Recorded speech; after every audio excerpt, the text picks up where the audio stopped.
নমস্কার সবাইকে, কেমন আছেন সবাই? নিশ্চয়ই ভালো আছেন, আমিও ভালো আছি। সবাইকে স্বাগত জানাচ্ছি বনানী বৈচিত্র্য। তো আজকে আমি এই যে রান্না করব পোলাও। তো আমার কিন্তু বাড়িতে পোলাওয়ের চাল ছিল না। তো ছেলে মেয়ে বলছে, মা একটু পোলাও রান্না করো, একটু রোস্ট রান্না করো। তো ঘরে আমার যে চাল ছিল রানী সিলেটের চাল, মোটা, তো সেই চালটা দিয়ে রান্না করব। আসলে বাচ্চারা কিন্তু বিরিয়ানি বলেন, পোলাও বলেন, একভাবে রান্না করে দিলেই ওদের কিন্তু খুব পছন্দ হয়ে যায়। তো যাই হোক, এটা এখন আমি রান্না করব। তো সেই জন্য আমি চুলোটা জ্বালিয়ে কড়াই বসিয়ে দিয়ে কড়াইতে আমি তেল দিয়ে দিলাম। আর এখন আমি আগে যে পেঁয়াজগুলো দিয়ে একটু পেঁয়াজগুলো বেরেস্তা করে নেব। তো পেঁয়াজগুলো দিয়ে আমি নেড়ে ছেড়ে এখন এই যে পেঁয়াজগুলো বাদামি রঙের হয়ে গেছে, আমার বেরেস্তা কিন্তু একদম রেডি। তো আমি এটা এখন নামিয়ে নেব। তো আমি বেরেস্তাটা নামিয়ে নিলাম। আর এই যে তেল, বাকি তেলটা যে ছিল তার ভিতরে আমি তেজপাতা, গোটা মশলা ফোড়ন দিয়ে আমি চালগুলো দিয়ে দিলাম। চালগুলো আমি একটু নেড়ে ছেড়ে ভেজে নেব। তো এখন আমি কিছুটা দিয়ে দিলাম এই যে কিশমিশ।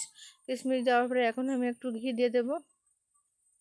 আর ঘি দিলে কিন্তু খেতে তো সব খাবারই কিন্তু খুবই ভালো লাগে। তো একটু ঘি দিয়ে দিলাম, দিয়ে তার চালগুলো আমি নেড়ে ছেড়ে আমি এখন একটু ভেজে নিলাম।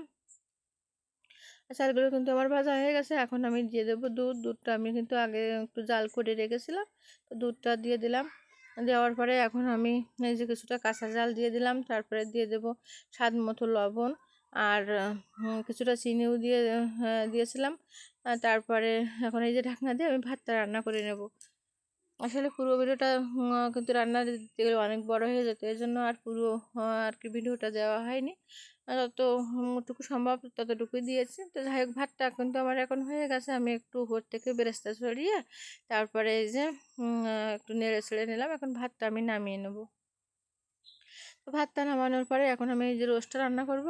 তো ওই যে আমি কিন্তু অনেকগুলো লেগ পিস নিয়েছি, সবগুলো কিন্তু দেশি মুরগির লেগ পিস। আর খুব সামান্য একটু ছিল ব্রয়লার মুরগির মাংসের ভিতরে, কিন্তু বেশিটা ছিল দেশি মুরগির। তো যাই হোক, এখন আমি এটা রান্না করব, সেজন্য চুলোটা জ্বালিয়ে কড়াইটা বসিয়ে দিলাম। আর কড়াইতে দিয়ে দিলাম আমি পরিমাণ মতো তেল। তেল দেওয়ার পরে আমি তেজপাতা, গোটা মশলা, জিরা, দুটো শুকনো ঝাল ফোড়ন দেওয়ার পরে আমি এখন দিলাম আমি কিছু মশলা বেটে রেখেছিলাম, পেঁয়াজ, রসুন, আদা।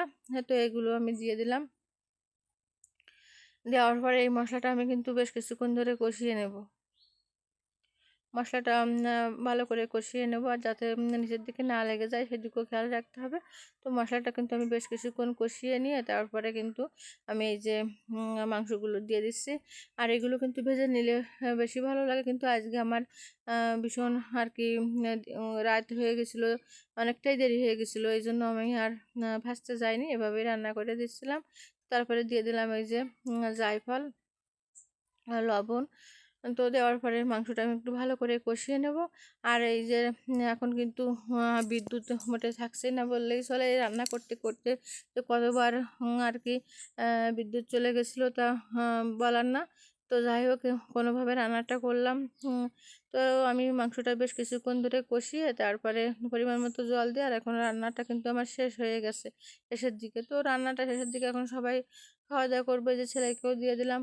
তো কেমন লাগলো আজকে আমার এই যে পোলাও রোস্ট রান্না, কমেন্টে জানাবেন। আর ভালো লাগলে লাইক কমেন্ট শেয়ার করে দেবেন। তো ধন্যবাদ সবাইকে, দেখা হবে পরবর্তী নতুন কোনো ভিডিওতে। ভালো থাকবেন সবাই।